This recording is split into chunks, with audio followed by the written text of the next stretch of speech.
தமிழ்நாட்டில் அனைத்து மாவட்டங்களிலும் தேர்தலுக்கான ஆயத்த பணிகள் விறுவிறுப்பு. அரசியல் கட்சியினர் முன்னிலையில் மின்னணு இயந்திரங்கள் சரிபார்ப்பு தீவிரம்.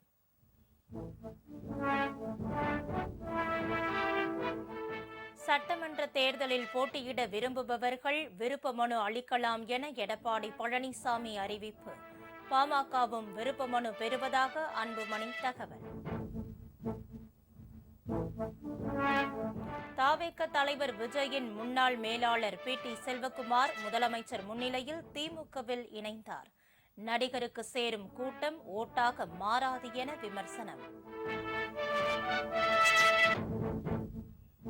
சட்டமன்ற தேர்தல் பணிகளை விரைவுபடுத்தியது தமிழக வெற்றிக் கழகம். சென்னையில் மாவட்ட செயலாளர்களுடன் விஜய் முக்கிய ஆலோசனை. கேரளாவில் 7 மாவட்டங்களில் 2ஆம் கட்ட உள்ளாட்சி தேர்தல் விறுவிறுப்பு. கண்ணூரில் வாக்கினை பதிவு செய்தார் முதல்வர் பினராயி விஜயன். 2028ஆம் ஆண்டிற்குள் மனிதர்களை விண்ணுக்கு அழைத்து செல்லும் ககன்யான் விண்கலம் ஏவப்படும். இஸ்ரோ தலைவர் தகவல்.